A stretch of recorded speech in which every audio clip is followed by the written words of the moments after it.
इस सवाल में बोला गया है कि एक वस्तु को 1920 रुपए में बेचकर, किसी वस्तु को क्या कर रहा है, 1920 रुपए में बेच रहा है, अर्जित प्रतिशत लाभ, और 1920 में बेचने पर जो लाभ परसेंटेज होता है उस वस्तु को 1280 रुपए पर बेचने पर हुए प्रतिशत हानि के बराबर है। मतलब 1920 रुपए में अगर बेचेगा तो जितना परसेंट प्रॉफिट होगा, 1280 रुपए में बेचेगा तो उतना प्रतिशत लॉस होगा। ठीक है, तो हमने यहां पर देखो, हमें खरीदा हमने X रुपए में, यहां लाभ प्रतिशत बराबर नुकसान का प्रतिशत बोल रहा है, तो हम ऐसे लिख सकते हैं 1920 रुपए में खरीदा और बेचा है, ठीक है ना,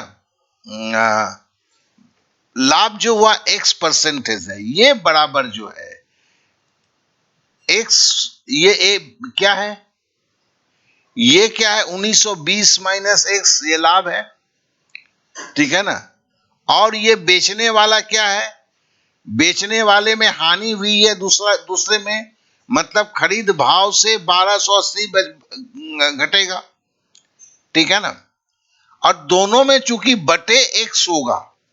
तो ये हमने लिखा नहीं है, तो यहां हमने क्या किया है, यहां पे 1920 रुपए में माना X रुपया है, तो 1920 माइनस X ये लाभ है, ठीक है ना, हानि क्या होता है, खरीद भाव से बेचने के भाव को लिखते हैं, माइनस कर देते हैं, तो ये मेरा समीकरण है।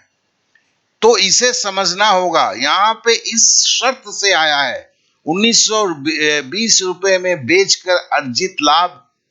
तो 1900 रुपए में बेचा, X रुपए में खरीदा, ये लाभ हुआ,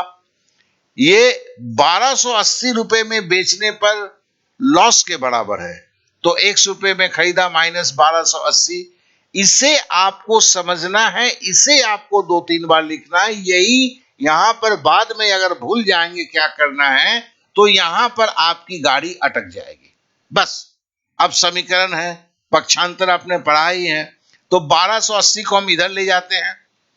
तो 1280 के सामने माइनस था, पक्षांतर अभी पढ़े हैं, तो ये प्लस हो जाएगा, तो 1920 प्लस 1280 बराबर, अब देखिए X तो है ही है, और इस माइनस को अगर X को इधर ले जाएंगे तो पक्षांतर में क्या होगा, X प्लस X हो जाएगा।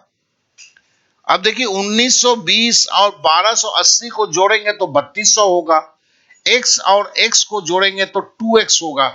हमें तो X की मान निकालनी है, तो हम X लिखेंगे बराबर, ये देखिए जोड़ेंगे तो 3200,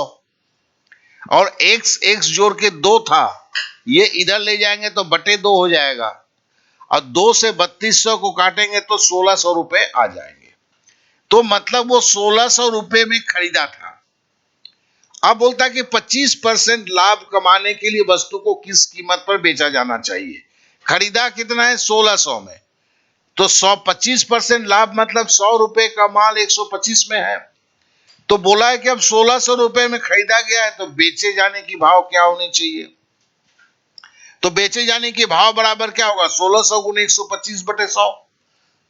तो बेचे जाने की भाव हमने सेल लिखा, तो ये गुना कोना कोनी गुना हो जाता है, बटे ये हो जाएगा, तो 1600 गुने 125 गुने 1600 बटे 100, और शून्य से शून्य दोनों कट गया, 125 को 16 से गुणा करेंगे तो 2000 रुपया होगा, इस तरह से बेचे जाने की भाव जो है 2000 रुपए होंगे।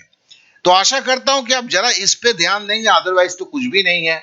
और इसका इसलिए बेसिक में ये मैं डाल दूंगा, लेकिन ये आपको तभी समझ में आएगा, बाद में इस बेसिक को देख को भी जब समझ में आएगा, इस चीज को आप देखेंगे, ठीक है ना, तो आपको याद आएगा।